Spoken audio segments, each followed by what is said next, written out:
एक बार भगवान गणेश ने पृथ्वी पर मनुष्यों की दयालुता और उदारता की परीक्षा लेने का विचार किया। उन्होंने एक छोटे बालक का रूप धारण किया। उनके एक हाथ में एक चुटकी चावल और दूसरे हाथ में एक चम्मच दूध था। वह बालक गली गली घूमता और सबको पुकारता, कोई मेरी खीर बना दो, कोई मेरी खीर बना दो। लोग उस बालक को देखकर हंसते थे और कहते थे, अरे, इतने कम सामान से भला कौन खीर बना सकता है।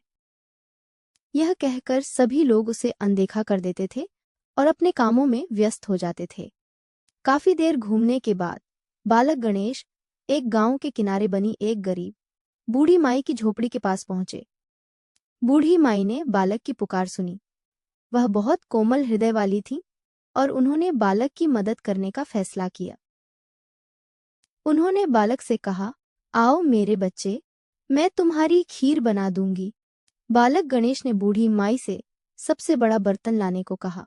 माई को लगा कि इतने कम सामान के लिए बड़े बर्तन का क्या काम, पर उन्होंने बालक की बात मान ली और पड़ोस से एक बड़ा कटोरा ले आईं। बूढ़ी माई ने उस कटोरे में एक चम्मच दूध और एक चुटकी चावल डालकर खीर बनाना शुरू किया। चूल्हे पर चढ़ते ही एक चमत्कार हुआ। कटोरे का दूध उबलना शुरू हुआ और देखते ही देखते वह थोड़ा सा दूध और चावल पूरे कटोरे को गाढ़ी और सुगंधित खीर से भर दिया। बूढ़ी माई यह देखकर आश्चर्यचकित रह गईं और समझ कि यह बालक कोई साधारण बालक नहीं है।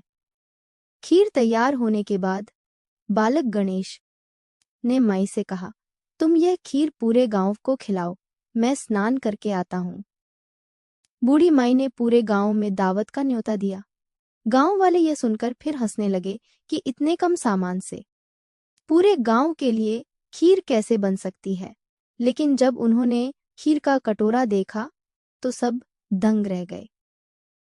सभी ने खुशी खुशी खीर खाई और वह खीर चमत्कारिक रूप से कभी खत्म नहीं हुई। जब बालक गणेश वापस आए तो उन्होंने बूढ़ी माई को अपना असली रूप दिखाया।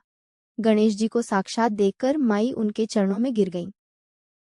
गणेश जी ने माई की दयालुता, निस्वार्थ सेवा और उदारता से प्रसन्न होकर उन्हें धन, स्वास्थ्य और सुख समृद्धि का आशीर्वाद दिया। इस कथा से किसी की गरीबी या उसके साधन की कमी पर ध्यान नहीं, यह सीख मिलती है, नहीं देना चाहिए। सच्चे प्रेम और निस्वार्थ भावना से किया गया छोटा सा प्रयास भी भगवान की कृपा से बड़ा फल देता है। भगवान केवल मन की भावना देखते हैं, न कि चढ़ावे की मात्रा। हे गणेश जी, जैसे आपने बूढ़ी माई पर कृपा की, ऐसे ही आपकी कथा सुनने वाले हों, कारा भरने वाले सब पर अपनी कृपा करना। जय हो सिद्धि विनायक जी की।